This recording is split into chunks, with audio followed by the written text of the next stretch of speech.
I've been giving the sign. All right. So Charlie and I started this, I don't know, when did we start talking, Charlie? 4 years ago? 5 years ago? Long time ago.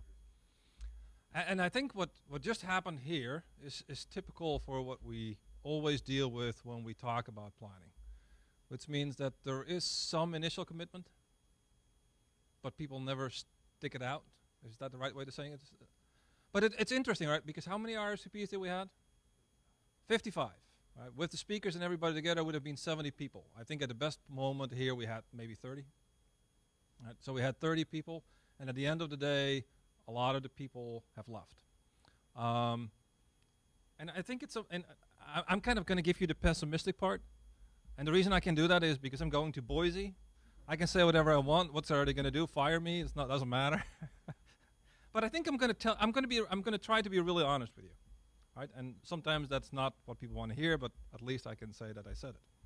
So over the last couple of years, we have organized a whole bunch of events about planning in Florida, which originally was about the growth management system and the planning system in Florida.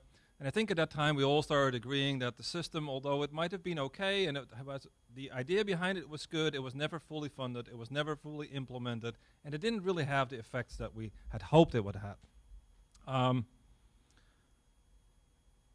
And I think there were a lot of people that agreed with that. And even at Florida APA conference, we were seeing these kind of discussions. Oh, I guess, am I doing something wrong here? Oh, sorry. Even at Florida APA conference, you were starting to see conversations when Amendment 4 came up about, okay, maybe the system doesn't work completely. Maybe we need to make some changes to the system, but let's not get rid of the system. Of course, all that was over very quickly when the state legislature simply got rid of the system. And after that, I think Charlie and I got more sense of an urgency about rethinking the whole planning system. We organized the series, and several of you have been at all these kind of series. And I think Charlie has summarized, Thomas Pelham, who really reflected back on all the years of planning, and he said why it didn't work the way it was supposed to work. Robert Yarrow, who brought this interesting perspective from the RPA. Charlie, who outlined this first time a different approach to what we might be doing here. And then we had Will Sonneveld from the Netherlands, from the Delft University, who really talked about, he discussed the power of maps in a visioning process. Because to us, it's all about communicating. I think when Keith was talking about recruitment, that's a large part of it is how do we actually show people what we're talking about. And then we had Alan Thierstein, who was here last month, who talked, was it last month, 2 months ago, who talked about value-added planning. So I think we got an interesting view of different ways of looking at planning. But we're not the only one, right? And I started looking around at how many different things have been organized over the last 6 months or so. And it's really quite amazing. And there were initiative and activities by all kinds of different groups. Just 10 days ago, I realized ULI organized a conference. I don't know how many of you were there. It was called Envisioning South Florida, Future Mobility, Goods and People. June 7 and 8, ULI has its Florida Summit, which includes a keynote address by former Governor Jaap and a mayor's forum with the mayors of Jacksonville, Tampa, Orlando, and Miami-Dade County. The Broward Alliance has its 6 Pillars initiative. South Florida Regional Planning Council, of course, has led this, the whole HUD grant. So there's all these different initiatives. And I know I'm forgetting a whole bunch of these. And some of these activities, I would argue, have had some initial success. And of course, the HUD grant, that was substantial money. But I would argue that at best, we're in the phase of brainstorming. We're kind of brainstorming about what we need to do. We're really not making any kind of commitments about where we're going. And I think that's starting to annoy me a little bit. I'm trying to say this carefully. I'm kind of done with talking. We meet, we mention change, we have great intentions, and at the end of the day, nothing ever concrete is accomplished. And you see that today, before we actually get to let's make some agreements about what we're going to do next, the majority of people have left. And I was especially reminded of this when I got an email, a string of emails that after John DeGrove passed away, there was actually a whole string of emails among people that knew John and were reminiscing about the old days. And this came from Lance DeHaven Smith, and he wrote, this little group of people John DeGrove pulled together left a trail of good work from the Keys to Tallahassee, plans, charters, redistricting, wastewater use, TDRs, impact fees, and communities energized by the American assemblies.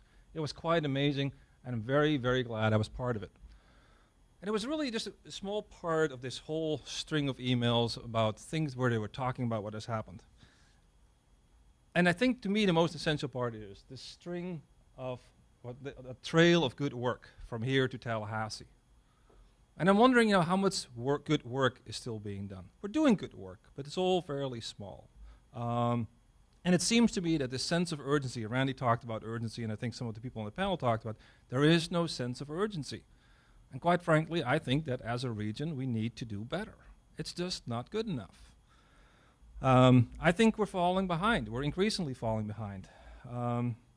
Where I originally thought that we could solve some of these issues by a statewide planning system, I'm starting to believe that the statewide planning system is something that's not going to solve any of these issues.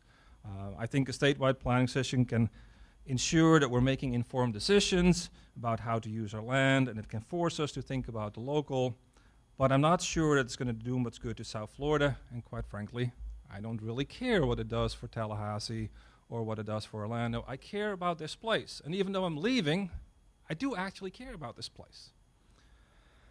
So as an planner, I'm interested in Southeast Florida, and I think this is a region with such tremendous potential, and we really barely talked about it. Mike just touched on it real shortly. 6 million people, strategically located in a world with major airports and seaports, potentially great universities, major biotech companies, outstanding hospital, global headquarters, and I didn't know this until Dan told me, the second highest concentration of financial institutions in the US.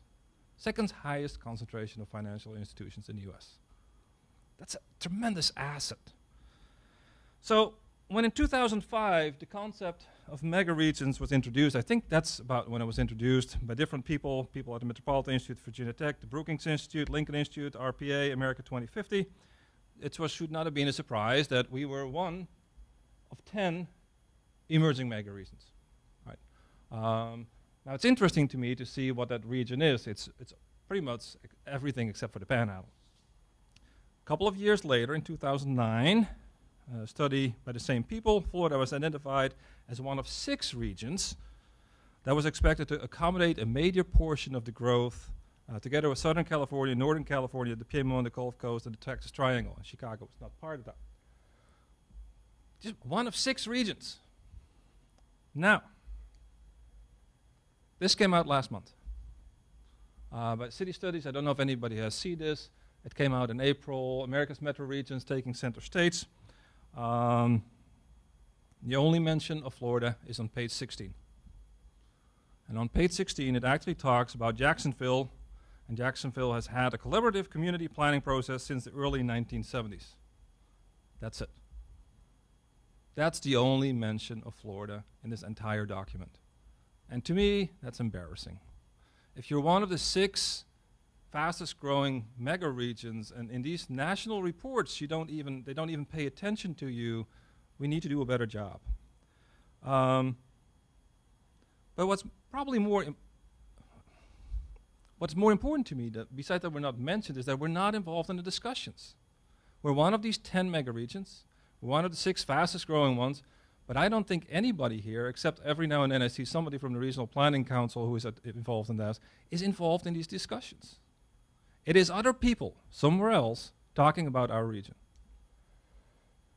This is actually what it says in the report. This is how they refer to the Florida mega region. Right?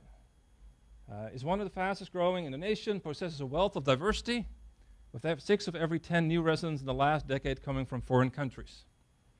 It's both dense and populous, with major international city of Miami acting as a gateway to Latin America.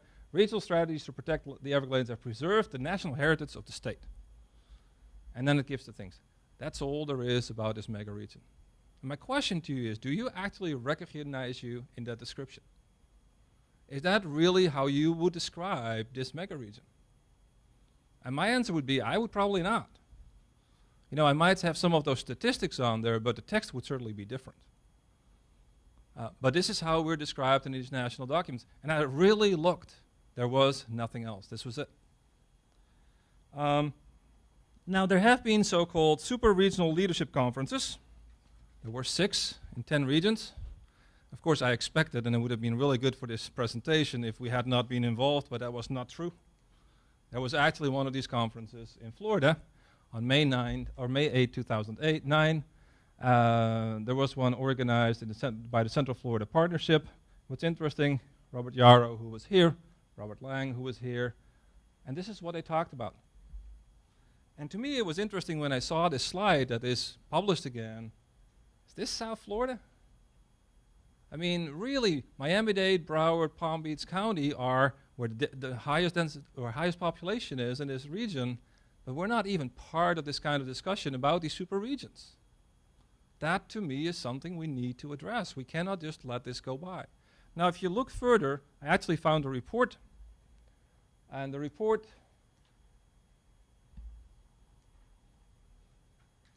here we go. This is actually the long version. This is the entire report about this super region, and this is what they said about us. And again, you know, I'll have this available. You can look at this. We'll post it on the website. But a lot of these things are really about Tampa, Orlando. It's really not about South Florida. It's really not about this place. But this is all that's up there when they talk about this mega region. To me, that's a problem that we need to address. Now, I can be really negative, and I have been, but I think the reason I'm negative is because I think there is tremendous opportunity. I've lived there now 17 years, which when I look back is actually the longest I've ever lived any there. So something I must have liked about it. We have such opportunity. We're in such a strategic location. We just don't let anybody know. This should be on there. Now this side shows all the direct flights to all the different places and where we can be within under 3 hours. Look at our central location. Look at all the places we can go. Direct flight from Miami or Fort Lauderdale or Palm Beach, because we have 3. Direct flight within 3 hours. This is where we can be. Here, existing global collection from our 3 ports. We go all over the place. All direct connections. We're not taking advantage of this. We're not publicizing this. We're not saying this to anybody. Our students needed to find out all this stuff by going through the port records. This, to me, is part of this recruiting effort that Keith was talking about. We need to recruit. We need to tell people about what a tremendous gateway we are. Then this is Miami-Dade. Well, this looks at what is it, transnational producers. I really have to be careful. Jaylan is in the room, and she actually knows this. So as I said, Miami is the second largest concentration of international banking in the U.S., just right after Wall Street. I mean, it's amazing. And look at all these companies. 60 plus of these firms in Miami. And that's the interesting thing that somebody talked about before. There's clearly, even though we might not always think about Miami, there's this cluster, the center of activity in Miami, and if you go up north, it kind of becomes less and less. So, to me, we need to talk about this. We need to become leaders again in the national discussions. We need to take it further. We need to work together, take advantage of what South Florida has to offer. We cannot just sit at a wayside and let other people write this stuff for us. And I wasn't sure if I was going to tell you, but Dan liked it, so I'm going to do it. Right, so I speak at the Institute for Academic Leadership, where they basically help chairs at universities like myself become better chairs. They teach you how to run academic departments. They teach you how to deal with budget cuts, how to grow your department, how to increase the quality, and all that kind of good stuff that as a leader you need to know. And there was one thing, the most important, by far, the most important thing that I ever learned was that as a leader, you always need to make sure that you know your department better than anybody else. There's 2 provosts there, the provost of Florida State and the provost of the University of Florida, and they both are crazy about data. And they know everything there is to know about your department. They said, you need to know it better than I do. You need to know the strengths, the weaknesses, the opportunities, the threats, all that stuff you need to know. And then Joe Clover, provost at the University of Florida, he's still there, so he must be doing a fairly good job, made the point clearest when he talked about budget cuts. He said this: I love a clueless chair. Oh, sorry, I didn't show this yet. I love a clueless chair. It's easy to take their money. Most of the time, they don't even notice. And after that time, I realized I will never, ever become a clueless chair. So my question to you is, do we fully understand the dynamics, the strengths, the weaknesses, the opportunities, and the threats to the regions? Or are we clueless? And if we're clueless, and I think we don't know as much as we should know, then we're likely to fall behind.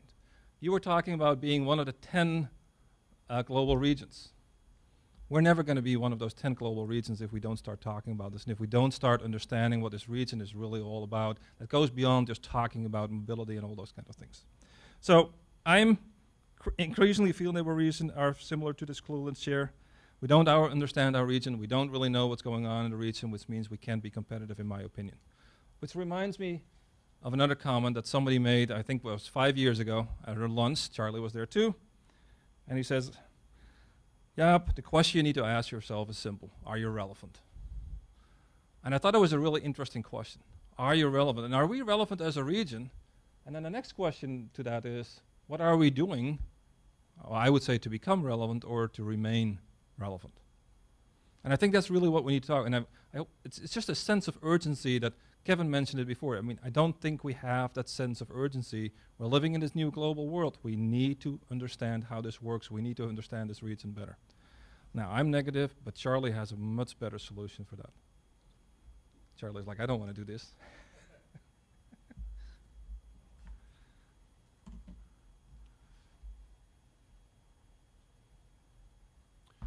This has been a fantastic day and a unique culmination to the ruminations of the last 18 months. And I had some prepared remarks, and I basically scratched them all up. There were some key words today that really frame what I want to talk about. But I want to start with one of my favorite definitions because it'll explain why I'm proposing something different. I have the fortune of having lived in Chicago and worked in Chicago in the planning business for 25 years, and I really didn't focus on that we don't have a tradition as a community. We just don't exist in that way. My grandfather came to South Florida in 1921. I'm a rare beast here. But most of us just don't share what we shared in Chicago, which was a history. And so what I really have been talking about, thinking about, Jaap and I have been working on, is a vehicle that could start creating a tradition as much as anything. And so I'm going to try to wander through this without getting too lost. But, you know, I have been through multiple generations of the Growth Management Act. I've been through multiple generations of regional planning. I've done regional planning in other states, and I've watched what we're doing. And it reminds me of Einstein's definition of insanity, which is doing the same thing over and over again and expecting different results. So I'm coming from that perspective that we need to do something else because I feel an imperative to do something quickly. I see us at a tipping point, frankly, in South Florida, and two ways we can go. We can start coming together to start creating the traditions and the sense of collective interest, or the world is going to pass us by. What's happening in the global economy is so dramatic in terms of what's happening. I have an iPad. You know, it was conceived of in the United States. It was designed in California. It was built, hand-built in China, and it comes and it has the lowest problem rate of any product produced. And the company that's making it is making money hand over fist.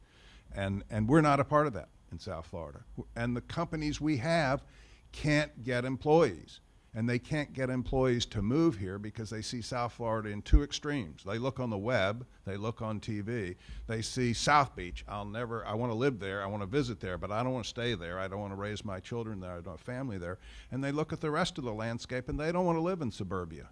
Suburbia is a place of the past. And while we are a very densely populated area, that's the primary lifestyle that's here. And while our kids want to stay, a heck of a lot of our kids don't stay.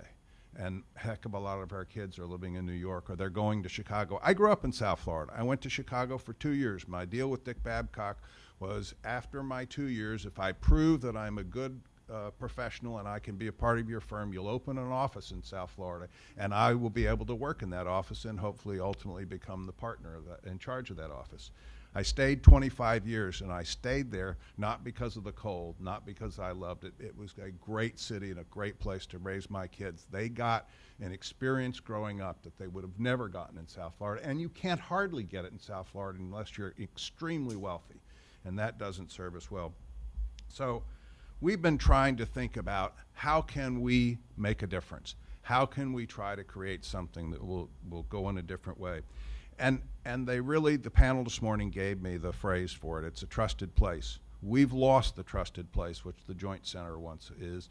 And I doubt seriously that any of us, because we don't have a tradition, can create a trusted place that's subject to political control and influence, that's subject to political control and funding, and that if we want something, if we want to make a difference, we need to create a new model. And my model is really simple. I'm a big fan of the RPA. It's a 90-year-old institution. I've worked in the northeastern section of the country a lot. I've worked on programs in New York and in New Jersey. We did the Pinelands Comprehensive Management Plan. We did the Highlands Plan. We did the State Development and Redevelopment Plan in New Jersey. All of that coordinated. I would love to have an RPA. If you don't know about the RPA, it's a private organization. It's populated by members from all parts of the business community, the public community, the nonprofit community, the academic communities. It's funded they have more than $500,000 in charitable contributions that come from the business and other community every year to operate it. And while they do regional plans, and they're very important, the more important thing they do is continuous planning. They identify subject matters that need to be addressed, things that people need to understand, and they do it on a collective basis. And if I could and they have a wonderful staff that does great research, et cetera. If I had my druthers, because I think we need to do something now, I would have an RPA. But it will take us years to build that RPA. Now, the RPA has a big staff, and what I would like to see, or my conception is, forming eventually an RPA, a Regional Plan Association with a private board, private leadership. We can build that tradition. We don't need generations to get that going. We all have a collective economic interest, and we could make that come together, I think, relatively quickly. It'll take us a little time. We need to get some money. But then it needs to, instead of creating its own staff, it needs to connect with the academic institutions, because it can provide the independence, financial independence that Jim Nicholas lost. And he was telling you the truth. John went to Tallahassee, and the university president swooped in on that line item appropriation like like an eagle on a bunny rabbit. It was just unbelievable. And so we could recreate the Joint Center. We could try to do it, but it's always going to be subject because we don't have a John. I started an article I mentioned earlier about Raphael or Rasputin. I wrote an article about South Florida and our sad state of affair. It hasn't been published yet, but the title is Where's Raphael? Well, we have Raphael, but it's got to be, we don't have an individual. We're not likely to have him, but we could put together a group of people who are interested to see an RPA be created over time, and not as to supplant what the Regional Planning Council is doing, but to provide an independent, trusted place where information can be distributed to the community. And it's got to have leadership. It's got to be a communicator. Unlike Chicago, where everybody understands in some at least rudimentary fashion what the city has grown up out of, what's important to it, what its values are, how it functions. Nobody in South Florida knows what we do. And while Mike Busha says the electeds have to do it, the electeds don't do anything unless they have an informed constituent that's demanding. And right now, it's about nothing. So one of the critical things we need to do is to educate, I believe, people in this in the region. I like to use the example. We during the summer course, it came to us in our conversations that, we've been so hung up on land use and land development regulation. I wish we could have never, I was involved in the linkage between land use and plans and land use development regulations. It destroyed planning in Florida. It really just came a precursor or a basis for regulations. And land use, by the way, without an economic base, it's just an exercise in taste and preference. I mean, and our plans for 30 years have not spoken one word about a sustainable economy. Not one word about education, not one word about human capital, and not one word about where we live. I mean, Florida is the gateway to one of the largest and fastest growing economies in the world. And it's not, we looked at the plans, the Euro plans during our rethinking program, and their maps don't stop at any borders because their economies don't stop at borders. They connect with all around the world. We don't do any of that. So what I'm proposing is, what I'd like is Keith O'Donnell to talk Flagler into dropping a $500,000 check into our pocket so we can pull out of the ground a full-blown RPA. By the way, I want to, we got that tape? Can we show it? I want to, yeah, the RPA one. A part of the education is getting to what's really meaningful to people and communicating it to them in a reasonable way. That's sound? Sound? Yeah.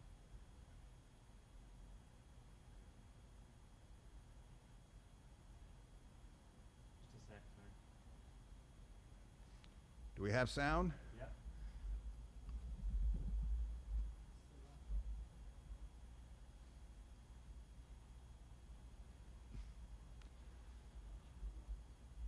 Well,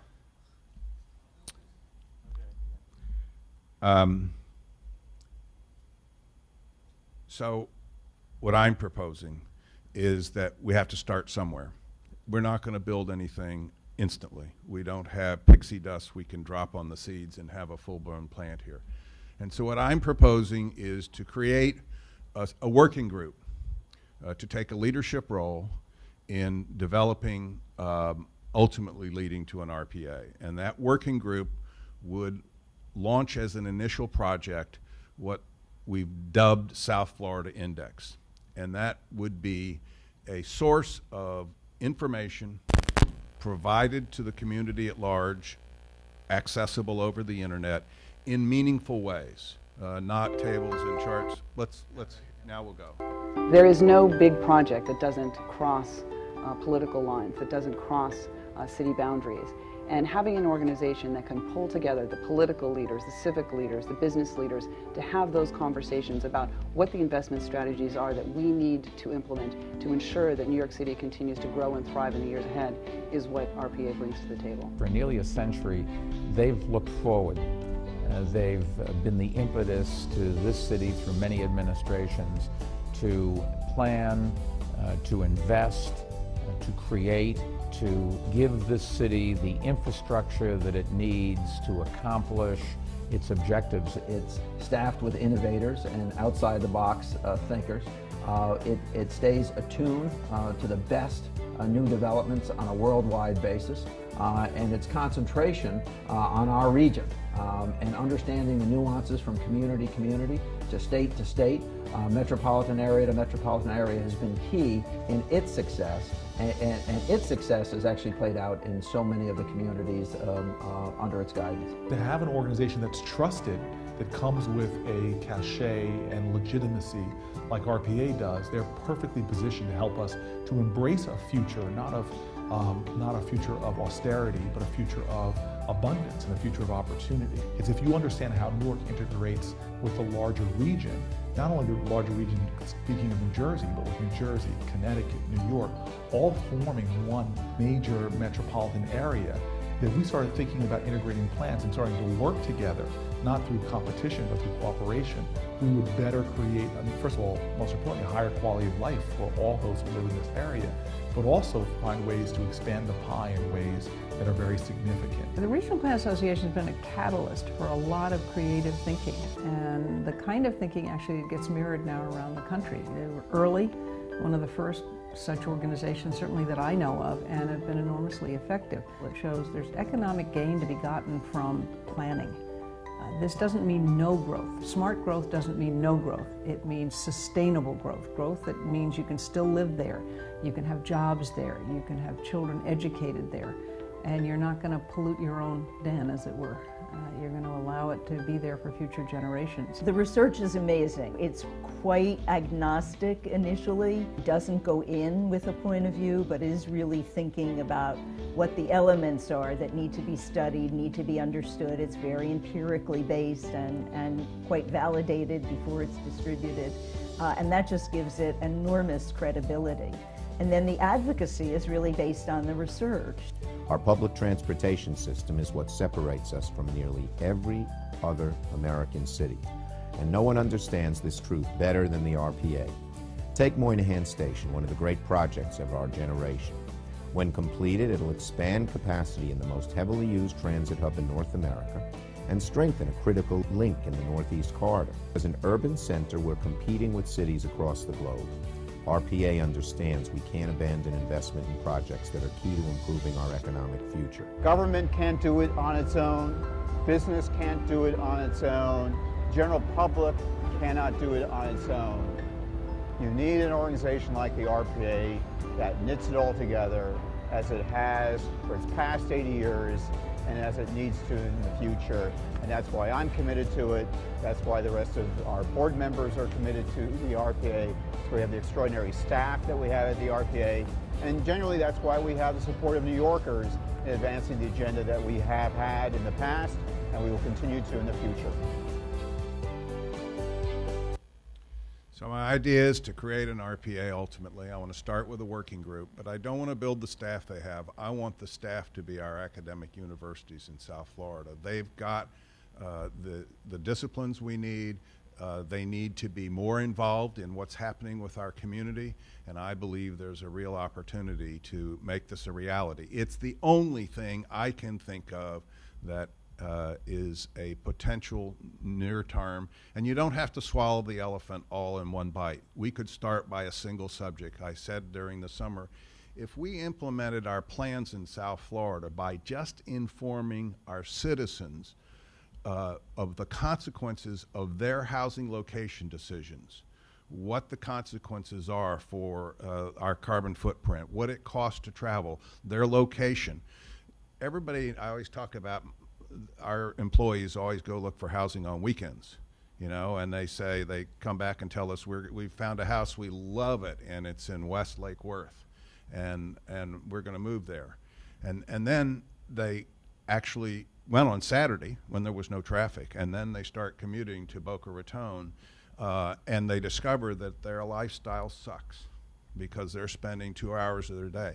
If we just could create a model that people could look at the full set of costs of the choices they make, if that was the focus of our plans instead of regulating land use, if we concentrated on educating the people so they could take some personal responsibility for the consequences of their actions. Everybody always tells me, you know, that traffic congestion is intolerable. Then what are you doing there?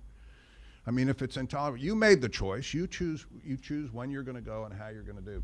So I think there's a lot of ways that we can play a meaningful role, and I'm proposing we start with what we would call the South Florida Index, and it would be to collect meaningful information, whether it's best practices. There's a universe of information that's out there that we can do, but it's also presenting information in meaningful ways. Jaap showed you a few of the ways that we tried to think so that people can understand them. And I think I would, if you'll just bear with me, I'll show that other, the South, this is, we've borrowed from the Long Island Index, but this is a particular problem in a particular region, but how they present it, if you are a resident in the community, it really hits you with a point. And frankly, I think something like this about a tipping point and mobility would be a significant winner in South Florida. Long Island is at a tipping point. One where we decide to move forward, or we fall into some pretty dark times. Even before the recession, it was hard to find a job. Taxes keep going up. Young people keep moving away. But it's not like this everywhere. Some places are beating the odds. Why do so many talented people move to those places? Why do businesses invest there? And how come for them, each success creates another one? It turns out these places have a lot in common. world-class research centers that spawn innovative ideas, top-notch universities that turn out visionary talent, and technology clusters big enough to trigger a chain reaction of success. You know something? Long Island has these things, and they're actually starting to show results. Increased private investment, a lot more government funding, thousands of new patents. But let's face it, Long Island is no Silicon Valley. So what's missing? The truth is, venture capital isn't just attracted to certain businesses, it's attracted to certain places. Successful regions are built on thriving communities. Communities where creative young people want to live and work. Where research centers, entrepreneurs, and government leaders work together to move the region forward. This is what Long Island needs. Our assets working together to create a place that draws talent and investment. How do we make it happen? We have these great downtowns with a fantastic rail system that should be the center of local business and community, but they're not. 4 out of 5 Long Islanders worry that the high cost of living will chase away their family members. How are we going to convince businesses to move here or even just stay here if we can't convince our own kids? Companies won't build here if there's no place for their people to live. Kids fresh out of college won't move back if they can't pay the rent. They can't even find a place to rent. Constructing apartment buildings and condos will bring life back to our downtowns. It's a tried and true strategy that's already worked for our neighbors. And they're not worried about their kids leaving. It's time for us to build differently. We have great schools that should be training kids for the future, but they're not. The investment money flowing into Long Island will create a broad range of new jobs. The rest of this is a pitch for charter research school. scientists. My point to to you technicians. is that we have, I believe, the potential to start assembling the information and distributing it in a way that will be far different from anything that's ever been done before. Because ultimately, the electeds aren't going to do what they want to do. People aren't going to change their travel behavior. People aren't going to hear the story that you told today about your progress. We have this little shuttle in Boca Raton. This is a true story that nobody pays any attention to.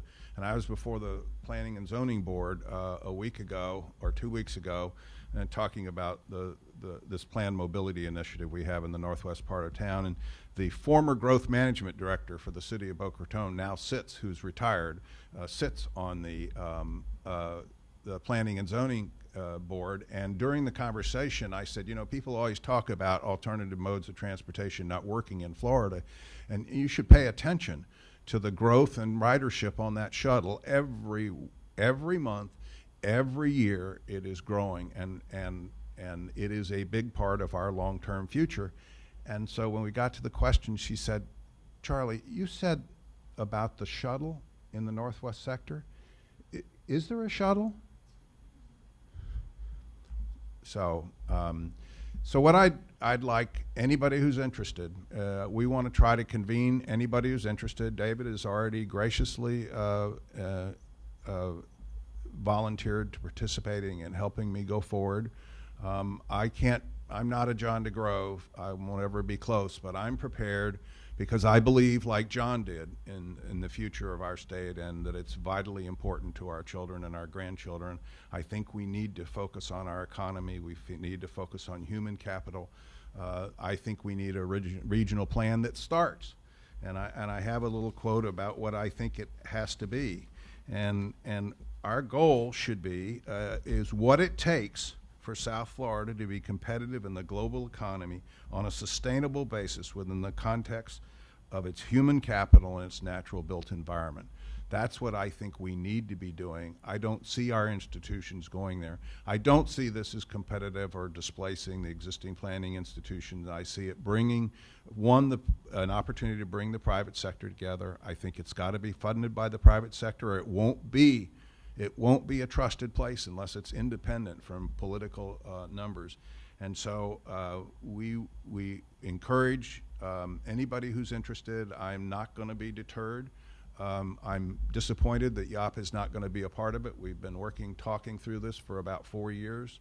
And I'm really envious because the truth is that Boise, they're ready to go. They're just waiting for him to arrive to implement the programs we've been talking about and what we're hoping to do. And with all my heart, I encourage you to get in touch with us if you're willing and interested to play. Anybody can. We need all the talent and help. We do need some people to help us raise money. We will try to raise money. But the RPA started in 1922. They got their first plan together in 1929. I think what we are really in the business of doing is what is the predicate that Burnham set, or the Commercial Club of Chicago set back in 1903, I think, is when they started on that plan. And I am very proud to say that I was involved in the development of Meisner Park and the Cultural Arts Center at the North End, and we built a clock tower, and I got to pick the words to be on the 3 sides of the clock tower. And I have, and Daniel Burnham is featured right there sitting at the head of Meisner Park. But this is serious business. South Florida has succeeded despite itself. That's not going to be the way it is into the future. And everybody else is looking to take part in our lunch, and I hope that we can avoid that because I have grandchildren who live in South Florida, and they need to have an opportunity. But we need to focus our resources. Here we are. Everybody talks about economic development in the state. Our governor is crazy about economic development. But the one thing that all the employers that we talk to, and we talk to a lot of them, all they want to know are where are we going to get the skilled jobs from. And our educational programs this university has been brutally cut. And even though it is a vital part of the South Florida economy and its long-term future. So, yes, sir. Make no little plans. That's right. That's right. I wanted to say that I will volunteer. Okay, thank you. I have pretty good connections with local governments in the 3 counties down here, and would be happy to do that. The reason I wanted to comment was don't see a lot of business represented here today, and I think the strongest connection is going to be with the Regional Business Alliance, and I hope that they're part of the conversation very quickly, because marrying the Regional Business Alliance with the university systems and the governance, I wholeheartedly support. I also want to mention I do have to run, so it's not that I'm running out on you. I appreciate you staying. So, if you're interested, sign up, and you'll be hearing from us. And Joe, we think we're a natural to find a way to spread the mobility word, because I really think that's a key, one area of progress, one area of great need of understanding, because no matter what you do, I mean, we don't have a vibrant press in South Florida anymore. It used to be that we used to have a transportation reporter at the Miami Herald. Yeah, and that's really, and that's something that I think the South Florida Index can bridge the gap on as well. And so, anyway, I want to thank you for coming. It was great, but you really did remind me that what we're doing is fighting against fighting that lack of tradition, and we've been. And putting it in that context, I realize that South Florida's history are a bunch of individuals. You think about them, and it's true, and there are very few companies, but from Coral Gables to Miami Beach to Fisher to Arthur Vining Davis, a handful of people have really dominated what's happened in South Florida, and they're no longer here. So anyway, thanks again for everybody for coming. I hope you'll participate in the future, because and we're going to have to do it without Jaap.